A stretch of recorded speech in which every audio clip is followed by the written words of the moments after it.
For being my viewer, get 50% cashback or up to rupees 200 by using the code Sanjay on air while booking QFX movie ticket on Khalti app. This offer is valid for the first 1,000 users, so use it right away. यो conversation गर्दा गर्दै यो हफ्ता नै यो हफ्ता नभनौँ यो भनौँ न यो past 10 days has been very heart wrenching हैन पहिला जहाजको कुरा आयो आज यो घटना भयो हैन सोशल मिडियामा जसरी हामीले तस्बिर भिडियो हैन अब जे हामीले देख्यौँ हैन यसले जनमानसमा चाहिँ कस्तो इम्प्याक्ट पार्छ जस्तो लाग्छ हजुरहरूलाई र पारेको छ जस्तो लाग्छ हजुरलाई So as a person हैन as a person who is also a mental health care provider, right? These things are very traumatic to see के अब हामीलाई नै हुन्छ भनेपछि सबैलाई नै हुन्छ किनभने त्यो जुन vividness हुन्छ त्यो देखाउँदाखेरिको हैन अनि I mean I remember saying त्यो यति एयरलाइन क्रास भएपछिको त्यो एकदमै विभिड इमेजेसहरू के जुन चाहिँ थियो सोसियल मिडियामा अनि जुन यही अस्तिको घटना 2 दिन अगाडिको घटना पनि सोसियल मिडियामा थियो त्यो इमेज हैन सो त्यसले चाहिँ नि अलि लङ टर्म नै इम्प्याक्ट गर्छ कि किनभने त्यो अब कसैले इमिडिएटली भन्न सक्ला मलाई इम्प्याक्ट गरेको छैन भनेर हैन कसैलाई 10 गर्ला कसैलाई 9 गर्ला कसैलाई 5 गर्ला तर गर्न चाहिँ गर्छ अब यो सुसाइड अथवा त्यो भनौँ न डिजास्टरहरूको केसमा चाहिँ नि हामीले कसरी रिपोर्ट गर्छौँ हामीले कति देखाउने हो त्यो चाहिँ नि एउटा स्ट्यान्डर्ड कुरा पनि छ हैन सो मिडिया रिपोर्टिङ हरू गर्दाखेरि हामीले त्यसलाई कसरी गर्ने कति हदसम्म देखाउने के भन्ने के नभन्ने भन्ने कुराहरू चाहिँ एकदम इम्पोर्टेन्ट हुन्छ सोसियल मिडियामा अझ पनि अस्तिको इन्सिडेन्टको आई गेस त्यो लेटर छ हैन त्यो प्रोभिजन छ हामीले त्यहाँबाट निकाल्न सक्छौँ त्यो निकाल्नुपर्छ जस्तो लाग्छ मलाई अझ पनि त्यो भिडियो छ हैन where I can see people moving around that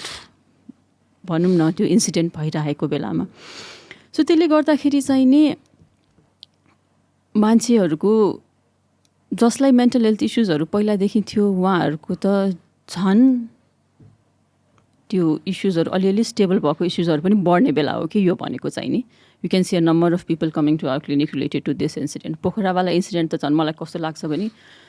काठमाडौँको मान्छे एटलिस्ट एकचोटि हामी पोखराको फ्लाइटमा बसेकै छौँ so every one can relate to it हैन सो हामीले रिलेट गर्न सक्ने हुँदाखेरि त्यो हामीलाई इम्प्याक्ट हुन्छ नि है त्यसले गर्दाखेरि चाहिँ the way you present things the way you saw things in social media the way you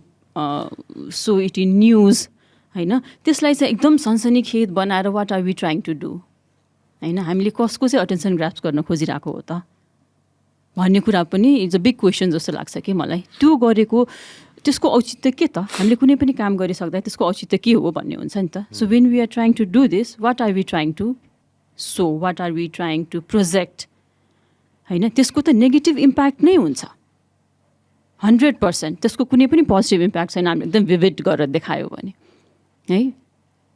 एक दिन 2 दिन भए पनि मेरो आँखा बन्द गर्दाखेरि आई सी दोज इमेजेस हैन आई मुभ अन मैले बिर्सिन्छु होला तर there are so many people who won't forget it नि त किनभने उहाँले आफूलाई पर्सनल रिलेट गर्न खोज्नुहुन्छ होला so responsible media reporting responsible भनौँ न हामीले न्युजहरू दिँदाखेरि चाहिँ नि एउटा स्ट्यान्डर्ड वेमा त्यसलाई एकदमै के भन्ने अब not finding the right word to say important दिएर क्या एक तरिकाले भन्नु पनि पर्छ त्यसको हामीले त्यो इन्सिडेन्टलाई हामीले केलाउनु पनि पर्छ तर how do we do that कि मान्छेलाई लेस इम्प्याक्टफुल हुने गरी चाहिँ नि त्यो चाहिँ नि we have to find that way जस्तो लाग्छ मलाई चाहिँ आई थिङ्क सोसियल मिडियामा सुरुमा जे पर्ग हुन्छ जे आउँछ त्यसमा कसैको कन्ट्रोल छैन बिकज हाम्रो कन्ट्रोल छ सो कसैले फोटो राख्ला कसै त्यो आफ्नो चेतनाको कुरा हो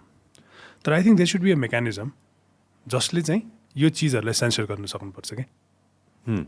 जस्तो I should not see the पर्सनको अहिले बर्न गरिरहेको भिडियो छ भने it should not be there because त्यो सोसियल मिडियाको भ्युवर त अल डाइमेन्सन्स अफ लाइफको मान्छे छ नि त उहाँले डाक्टर साहबले मेन्टल डिस्टर्ब भन्नुभयो हामी रेगुलर मान्छेहरू हामी पनि मेन्टल डिस्टर्ब होला बच्चा छ बुढा छ देश बाहिर बसेका मान्छेहरू छ generally media reporting in suicide चाहिँ के भन्छ भने यु सुड नट मेन्सन यो सुसाइड नोट्स छ भने हटाइहाल्नुपर्छ एउटा नरेसन दिन सक्नुहुन्छ कि तपाईँले फलानु फलानु व्यक्तिले अब यो केसको कुरा नगरौँ XYZ died by suicide died the cause of death was suicide he wrote a note where he talked about his differences and complications in his daily life भइगयो त नि राइट के हुन्छ भने त्यो सब चिज भयो पढ्ने वातावरण भने त्यसले look how it is affecting you me every one else बच्चा अहिलेको भर्खर MBA गरे अथवा ऊ गरे एउटा यङ एन्टरप्रेन्योरको माइन्ड सेटमा बसेर त्यो मेसेज पढ्नुहोस् त can you imagine the chaos that's happening in his mind होइन अनि यो क्वेसनमा म रिलेट गरेर पनि मिडिया रिपोर्टिङकै कुरा भएर म रिलेट गर्छु सो जेनरली WHO को there is a standardize media reporting guideline for suicide first अब तपाईँ you tell me at the end के गर्नु हुन्न रहेछ र हामी के गरिरहेछौँ suicide should never be an headline Sushant Singh राजपुतको डेथ को बेलामा I did a lecture for media person बीबीसीले रिपोर्ट गरेको Sushant Singh Rajput young Indian actor died headline चाहिँ थियो so headline should not have a word suicide हेडलाइनमा सुसाइड भन्ने शब्द हुनुभयो हुँदैन number 2 talk about suicide but don't talk about mode of suicide it's not necessary okay never post यो सुसाइडको लेटर्सहरू नोट्सहरू okay never mention about the situations that led to suicide just for example फलानु नदीमा गएर हाम फालेर मर्ने मान्छेको सङ्ख्या आत्महत्या गर्ने मान्छेको सङ्ख्या गएको वर्ष बढेको पाइयो this news comes social media picks up share हुन्छ imagine it reaches to someone who has been trying to die for last 4 years. Yeah, go to unsuccessful. This is the place when I should go. See where it leads. Just practical example. Okay? त्यसपछि print media के कुरा गर्ने हो नि it says that suicide should not be a front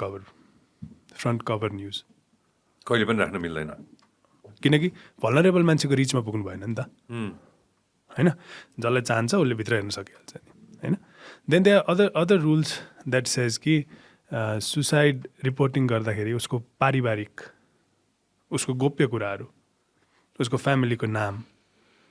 उसको सर्कमस्टान्सेसहरूले चाहिँ generalize नगराइदियो किनकि suicide as we talked earlier पनि it is not unidimensional there is a lot of factors not जस्ट social factors psychological factors biological factors अरू factors होइन जसले चाहिँ त्यो सुसाइड गरेर हुन्छन् सो डोन्ट सेन्सेसनलाइज द्याट मसालादार बनाएर प्रेजेन्ट गर्नुहुन्न द्याट क्रिएट्स इम्प्याक्ट यो अहिलेको हाम्रो 2 दिनको इम्प्याक्ट इज बिकज यो डेथको story relates to you relates to me relates to Rachana di and relates to everyone होइन सो द्याट इज हाउ यसले इम्प्याक्ट गर्छ क्या र लास्टमा एउटा I just add and then you end on a good note saying suicide can be prevented and we have a helpline. You have to see a mental health provider. They are trained to help you. Or if you don't have someone else, नजिकैको आफ्नो मन मिल्ने साथीसँग यो मनको कुरा share गर्नुहोस् अनि सुसाइड हेल्पलाइन हाम्रोमा 1166 हो 24 आवर्स फङ्सन गर्छ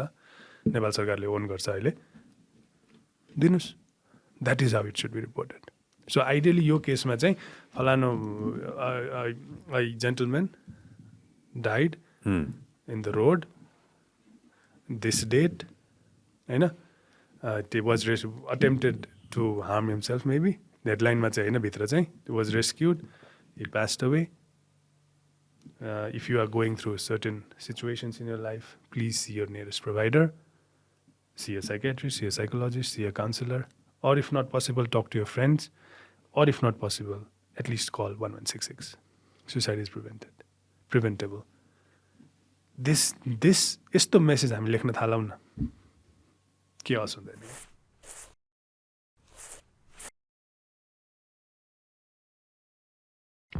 This program is brought to you by Vyas Studios. Thank you very much for supporting the podcast so far. And if you want to see more content, more shows, then make sure that you subscribe to our channel.